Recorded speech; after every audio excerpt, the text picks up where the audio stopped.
Est-ce que vous connaissez le pouvoir caché du Remix Mode? Écoutez, si vous ne le connaissez pas, je vais vous l'enseigner et vous allez voir qu'il va vous permettre notamment de passer par exemple de cette spirale que vous voyez ici à ce magnifique port de pêche. Et vous voyez bien qu'on a toujours cette forme, un peu ces formes de spirale dans le ciel et dans l'eau, et cette transformation elle s'est opérée grâce à ce que j'appelle effectivement le pouvoir caché du Remix Mode, et vous allez voir que cette technique déjà elle est simplissime et en plus vous allez pouvoir y arriver en 2 minutes chrono. Donc vous allez pouvoir passer de cette image de spirale à ce port de pêche en quelques secondes. Allez, c'est parti, je vous montre ça. Bon, alors la première chose que j'ai faite déjà, c'est de créer le motif de base. Alors vous choisissez ce que vous voulez. Moi j'ai utilisé un prompt basique, donc Hypnotic Spiral Blue and White Still Raw Stylize 0. Voilà, j'ai obtenu ces images-là et donc je suis parti de celle en bas à gauche. Le premier conseil peut-être que je peux vous donner, c'est de choisir des couleurs quand même qui vont correspondre plus ou moins avec l'image que vous avez en tête, l'image finale que vous avez en tête. Donc moi, comme je vous ai dit, c'était un port de pêche,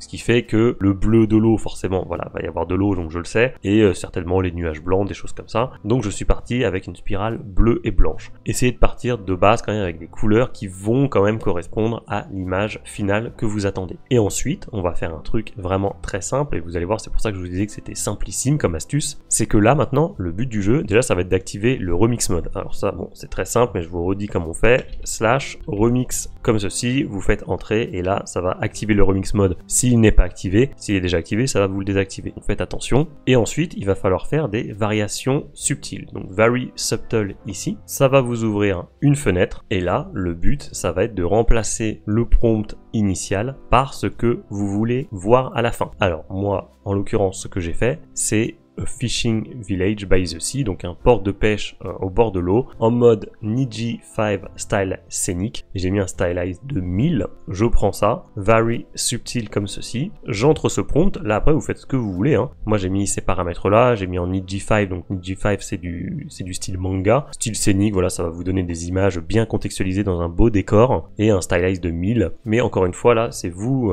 qui voyez, et voilà l'image, enfin les images que ça va me donner. Donc là, vous dites ok, c'est super nul. Effectivement, c'est super nul, mais on voit bien que il commence à se passer quelque chose. C'est-à-dire que là, on commence à avoir une espèce de petit piqué dans l'eau. Là, d'ailleurs, on voit un peu de l'eau, des reflets de l'eau, des petites bâtisses. Là, ici également. Bref, il s'est passé quelque chose. Mais évidemment, la spirale est encore beaucoup trop présente. Donc, ce que j'ai fait, c'est que j'ai fait un U3, j'ai upscale celle en bas à gauche, voilà l'image, et ensuite, c'est pour ça que je vous dis que c'est très simple, c'est juste recommencer encore une fois. Vary Subtil, et vous refaites envoyer. Et en fait, cette fois-ci, évidemment, il va repartir de cette image qui a déjà commencé sa métamorphose. Il va pas repartir de l'image de base de la spirale que je vous ai montré. Donc il va repartir de cette image, et en fait, progressivement, on va avancer, et voilà par exemple les résultats que ça me donne. Et là, vous voyez que ça commence déjà à ressembler un petit peu plus à quelque chose. On distingue très bien un petit peu un village au bord de mer, quoi, avec des pilotis, tout ça, et on voit même que, et là c'est fascinant, alors attendez, je vais vous l'ouvrir, laquelle j'ai prise, voilà, celle-là, j'ai upscale cette image-là, et vous voyez que l'une des branches blanches de la spirale, eh bien, mid-journée a commencé à m'en créer un banc de sable, et ça c'est fou, enfin, je veux dire, mid-journée, bon, il est vraiment, bon, c'est toujours aussi fascinant, hein, cet outil, mais là vous voyez qu'il a déjà commencé une métamorphose, il a réussi à contextualiser cette espèce de bande blanche, et il en a créé un banc de sable, donc qui correspond en fait, forcément à un port de pêche, hein, c'est totalement logique de retrouver cet élément, et ensuite on va continuer, c'est-à-dire que là je vais upscale cette image, ensuite je fais une variation subtile, et au fur et à mesure, voilà, on a quelque chose qui commence à se transformer de plus en plus. Alors je sais plus exactement combien de fois je l'ai fait, mais le processus est toujours le même. Donc là j'upscale l'image numéro 1, là vous voyez que maintenant on a carrément du sable, hein. La bande blanche a complètement disparu, maintenant il nous l'a transformé en du sable, et on va continuer comme ça, encore et encore, plusieurs fois. Voilà, je vais vous passer après toutes les images, parce qu'en fait c'est toujours la même chose, je pense que vous avez compris un petit peu le système, c'est pour ça c'est très simple. Voilà, on continue avec cette image là, variation subtile, toujours avec le même prompt, on continue encore. Je pense qu'au bout d'un moment j'ai peut-être modifié un tout petit peu le prompt, et là vous voyez là-haut, ça y est, là on commence à avoir limite des éclaircies un petit peu, voire des nuages en fait, hein. Et là du coup des reflets dans l'eau du soleil, donc les bandes blanches initiales de la spirale ont été vraiment totalement intégrées à l'image que je voulais, soit en mode banc de sable comme on l'a vu tout à l'heure, soit en mode un petit peu reflet du soleil, voire en mode nuage un petit peu. Et là juste effectivement, voilà, c'est ce que je vous disais, j'ai juste fait une petite modification au bout d'un moment, c'est-à-dire que j'ai rajouté dans mon prompt ici white clouds, voilà, donc j'ai rajouté nuage blanc, donc j'ai fait juste cette toute petite modification pour accentuer un petit peu le fait qu'il y ait plus de nuages peut-être dans le ciel. On arrive je crois à l'avant-dernière image et là vous voyez que déjà c'est totalement exploitable, c'est vraiment un très beau résultat je trouve. J'ai fait une dernière variation comme ceci, donc vous voyez les 4 dernières images, franchement les 4 étaient très bonnes et finalement j'en ai upscale une seule, c'est celle en haut à gauche, c'est celle que je vous ai montrée, celle-là je vais vous la remontrer et voilà le résultat final. Donc on a bien cette fois-ci les spirales qui ont complètement disparu, quasiment en tout cas dans l'eau, qui sont maintenant des reflets du soleil dans l'eau, et en haut dans le ciel on a ces espèces de traînées un petit peu nuageuses qui donnent une image vraiment très belle. Donc on devine encore la spirale, bien entendu, surtout dans le ciel, mais elle a complètement disparu pour nous donner ce résultat final. J'aurais pu aller encore plus loin, mais au bout d'un moment, je pense que la spirale aurait complètement disparu. Donc là, vous voyez, on a fait quoi, peut-être 10 variations, quelque chose comme ça, donc c'est pas énorme, et on a obtenu ce résultat. Alors évidemment, pour des cas concrets d'utilisation, c'est pas le truc que vous allez utiliser tous les jours, encore que ça peut être des défis, c'est assez marrant, je vais vous montrer d'autres exemples après. C'est-à-dire de partir d'une image géométrique, ça peut être un concept, pourquoi pas un concept artistique. Vous partez d'une forme géométrique et vous essayez de la modifier comme ça grâce au remix mode pour obtenir des résultats qui vont quand même conserver un petit peu la forme géométrique de base. Mais l'intérêt de cette vidéo, c'est de vous montrer à quel point le remix mode était puissant et surtout à quel point vous pouviez continuer en fait à remixer vos images. Et que c'est pas parce que vous avez fait un remix que ça s'arrêtait en fait. Le processus ne s'arrête pas. Vous pouvez continuer pour remixer encore les images que vous avez remixées. Donc c'est ça surtout ce que je voulais vous montrer grâce à ce tuto, grâce à cette étude de cas, grâce à cet exemple, c'est ne vous arrêtez pas au premier remix, continuez et vous allez voir que la transformation va continuer de s'opérer. Et ça c'est important. D'autres exemples que je peux vous montrer, parce que là j'ai choisi en mode Niji, donc en mode manga, mais bien sûr vous pouvez choisir un mode photoréaliste par exemple. Donc là je suis parti donc un damier symétrique noir et rouge, flat design, voilà ça m'a donné ces espèces de damiers, on dirait du carrelage, là, des motifs de carrelage. Et là encore une fois, je vais vous montrer ce que je voulais faire, donc j'ai upscalé celle-là. Moi mon but c'était de faire voilà un volcan en éruption avec de la lave, des nuages gris, de la fumée, etc. Et donc je suis parti d'une image avec du rouge, forcément pour de la lave, du gris également parce que je savais que voilà il y aurait de la fumée, il y aurait des nuages gris. Donc j'ai mis directement Midjourney sur une bonne piste. Je peux quand même vous donner un conseil, c'est peut-être d'éviter d'utiliser des carrés noirs parce que Midjourney va avoir beaucoup de mal à les transformer. Il va avoir du mal à les intégrer dans votre composition finale. Voilà, ça va être compliqué pour lui, donc peut-être éviter, sauf si vous avez un besoin très particulier. Je trouve que des tests que j'ai pu faire, Midjourney a plus de facilité à modifier, à contextualiser des carrés, des formes autres que de couleurs noires. Bah voilà, donc là j'ai fait mon Vary Subtil, donc c'est en gros ce prompt là, donc mon volcan en éruption, machin truc. J'ai fait toujours mon Vary Subtil ici, j'ai remplacé, n'oubliez pas d'activer le remix mode, autrement vous n'aurez pas cette box qui va s'afficher. Et ensuite j'ai fait envoyer, et voilà, ça commence à me modifier un petit peu l'image, et vous avez ici voilà la première image que j'ai obtenue. Donc encore une fois évidemment comme ça c'est totalement inexploitable, mais évidemment après le but c'est de continuer la transformation grâce au remix mode. Vous voyez j'ai cliqué sur Vary Subtil et j'ai continué, et vous voyez les images, là on commence à voir de mieux en mieux. Évidemment c'est encore totalement inexploitable, alors on va continuer, Vary Subtil, on refait, voilà, et là j'ai trouvé ça assez intéressant parce qu'on a de plus en plus de carrés qui ont disparu, mais vous voyez il y en a encore ici là, les blancs. Alors attendez, je vais vous les ouvrir en grand celle-là, après on va pouvoir comparer. Là j'ai fait une variation subtile, j'ai obtenu ces images là et j'ai upscale celle en U3 et c'est ça que je voulais vous montrer. Voilà, ça c'est l'image d'avant avec les carrés et ça c'est l'image juste après un remix mode supplémentaire. Et vous voyez les carrés blancs là, c'est marrant parce que du coup il nous les a complètement transformés, c'est-à-dire qu'ils ont disparu entre l'image d'avant qu'on voit ici qui sont très nets, les carrés blancs, et ici il nous a fait en fait du ciel blanc entouré d'une fumée rouge. Et là en fait on le distingue bien ici par exemple, hop, vous voyez ici en fait ça c'était l'ancien carré, et ici également vous voyez celui que je suis en train de vous montrer là, en fait il est là maintenant. Et juste avec le remix mode, ça a créé en fait quelque chose de beaucoup plus naturel et de beaucoup plus exploitable. Et c'est la même chose de l'autre côté d'ailleurs. Vous voyez celui-là, ce carré par exemple en bas à droite, et maintenant il est ici, et il est là, et là, il est là. Ah, je suis vraiment le roi du montage, ça fait plaisir. Mais voilà, c'était pour vous montrer un petit peu la puissance du remix mode et comment on pouvait passer de quelque chose avec des formes géométriques assez dégueulasses et totalement inexploitables à quelque chose de vraiment photoréaliste et de beaucoup mieux juste avec un simple remix mode. Voilà, ça c'était ce que je voulais vous montrer. Et les images finales, bah voilà, c'est celle-là en fait.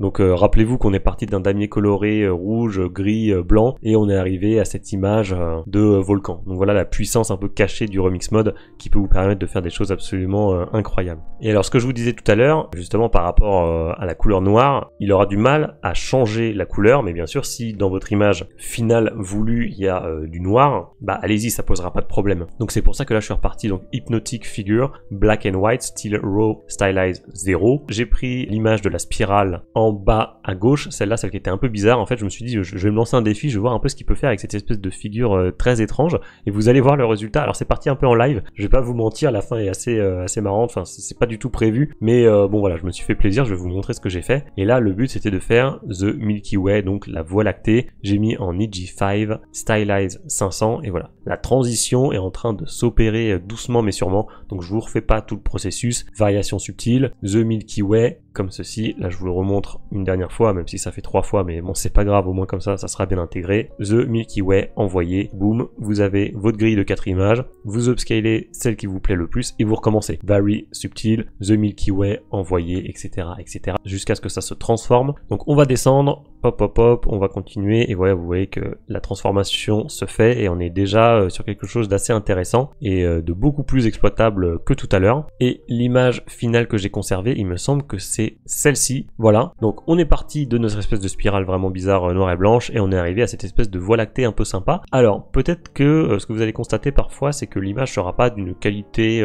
parfaite. Alors soit vous allez sur un site externe qui va vous upscale l'image pour augmenter sa qualité, c'est possible. Autrement, ce que vous pouvez faire après, c'est utiliser ces images en images de référence. Ça c'est tout à fait possible et c'est ce que j'ai fait ici. Par exemple là, quand je clique, on a bien mon image de Voie lactée que j'ai créée et je l'ai utilisé donc dans mon prompt en utilisant donc l'image de référence. Le prompt textuel c'est la Voie lactée, image weight 2, et voilà, là maintenant on a vraiment des images en très très bonne qualité qui vont conserver plus ou moins la forme, le style en tout cas que vous avez eu avec votre image de référence. Donc ça c'est une possibilité et voilà, je fais 2 exemples sans image weight cette fois-ci. Donc Midjourney a un petit peu plus de liberté, mais par exemple celle en haut à gauche est quand même bien inspirée je trouve de notre image de référence. Donc ça c'est possible, ça peut vous créer des images comme ça que vous allez utiliser dans vos prompts si vous voulez une meilleure qualité. Et alors après, le truc où c'est parti un petit peu en live, c'est que je regardais cette image et je me suis dit, bon, c'est joli ce truc, et au milieu ça ressemble quand même à un œil. Je sais pas ce que vous en pensez, là on a bien la forme de l'œil avec la pupille au milieu, et évidemment forcément du noir et blanc rayé comme ça, je me suis dit, bah attends, on dirait un zèbre. Donc je me suis dit, bah alors on va essayer de faire un zèbre, pourquoi pas. Alors j'ai commencé par faire un custom zoom pour l'étendre un petit peu, comme ceci, et ensuite je me suis amusé en repartant de cette image là, l'une des images que j'avais upscale, j'ai fait un custom zoom. Alors je crois que j'ai utilisé une image d'un zèbre que j'avais trouvé sur Google, voilà, celle-là. Donc j'ai utilisé cette image de zèbre en référence, et alors vous vous souvenez, le custom zoom ça va vous permettre de conserver l'image de base et Midjourney va construire tout autour. C'est-à-dire que j'ai fait un custom zoom comme ceci, j'ai mis l'image de référence, virgule, un zèbre, image weight de 2 avec un zoom de 2, et voilà, en fait c'est bon, il est un peu chelou, enfin encore que il est plutôt marrant, mais en fait il m'a construit un zèbre bien autour de mon œil en fait. Enfin mon œil, c'était pas un œil, mais vous voyez c'était l'image que j'en avais, et donc je me suis amusé comme ça, voilà, à créer un zèbre en partant de quelque chose qui n'avait rien à voir, et je trouve le résultat vraiment pas mal, franchement c'était vraiment chouette. Et après vous pouvez continuer, là j'ai fait encore un zoom out derrière en x2 je crois, ce qui fait que Midjourney m'a inventé la suite, notamment celle en bas à droite que j'aime beaucoup, hein, voilà, Midjourney m'a inventé le corps avec le style plus ou moins le même style que ce que j'avais précédemment, donc avec un peu ces teintes jaune, rose, orangé, un peu hypnotique là, sympa. Donc voilà le genre d'image que j'ai obtenu, et voilà, ça c'était pour faire un petit rappel sur le custom zoom. Voilà, j'en ai fait d'autres derrière comme ceci. Cette fois-ci c'était un zèbre dans la savane, et c'est vrai que pour ces images par exemple vous remarquez qu'il y a toujours derrière cette espèce de motif jaune et noir, forcément puisque je suis reparti d'une image qu'il avait en fait dès le départ, c'est-à-dire celle-là, mais ça c'est pas pareil, vous pouvez le supprimer avec l'InPainting. C'est-à-dire que vous sélectionnez tout le background, comme ceci, vous voyez la capture d'écran que j'ai faite. Donc là, j'ai sélectionné tout le background, vous voyez, avec les petits damiers là. Et ensuite, j'ai mis le Night Sky. Donc j'ai fait envoyer. Vous vous souvenez, hein, le InPainting, c'est Vary Region. Hein, c'est comme ça que vous faites. Ça va vous ouvrir cette box. Et ensuite, vous choisissez le background. Je reviens pas là-dessus parce que j'ai déjà fait des vidéos sur l'InPainting. Donc je vous les afficherai, enfin je vous en afficherai une dans le coin en haut à droite de la vidéo. Et ensuite, ça va plus ou moins vous supprimer le background. Alors j'aurais peut-être pu faire mieux, peut-être que j'ai mal sélectionné, mais là globalement il y en a déjà beaucoup moins. Et ensuite vous pouvez refaire par exemple comme ceci. Voilà, vous pouvez contextualiser votre zèbre et cette fois-ci il y a beaucoup moins cet effet derrière jaune et noir qui était peut-être pas forcément très joli, même si c'était un style. Voilà, c'était juste pour vous faire un petit rappel sur l'InPainting. Et d'ailleurs vous avez remarqué qu'ici il y avait une signature. Idem, avec l'InPainting, vous sélectionnez cette zone, vous mettez un truc genre empty ou night sky et il va vous supprimer la signature pour obtenir voilà des résultats finaux comme ceci. Donc ça n'avait rien à voir, je me suis un petit peu égaré j'avoue, mais bon voilà, c'est ma chaîne YouTube, je fais ce que je veux. Bon voilà, je vous ai présenté le pouvoir caché du Remix Mode, j'espère que ça vous aura plu. Je suis un petit peu parti en vrille à la fin avec mon zèbre, mais je trouvais ça intéressant aussi de temps en temps de faire un petit rappel sur le custom zoom et tout ça. Si jamais vous débutez sur Midjourney et que vous avez envie de progresser, donc de passer du niveau vraiment débutant à avancé, sachez que j'ai créé une formation qui est spécialement pensée pour les débutants, dans laquelle je fais le tri entre toutes les informations utiles, tous les paramètres utiles, les commandes utiles, etc. Je vous condense tout ça, je vous donne l'essentiel et je laisse de côté tout ce qui est inutile. C'est un petit peu 80-20, la loi de Pareto. Donc si cette formation vous intéresse, c'est le premier lien qui se trouve dans la description, donc je vous invite à regarder si jamais vous avez envie de progresser considérablement sur Midjourney. Et enfin, comme on a parlé un petit peu de custom zoom à la fin de la vidéo, sachez que j'ai créé un tuto dédié au sujet, c'est la vidéo qui s'affiche en plein milieu de votre écran. J'ai percé tous les secrets du custom zoom sur Midjourney, donc vous allez voir toutes les subtilités de cette fonctionnalité qui est incroyable.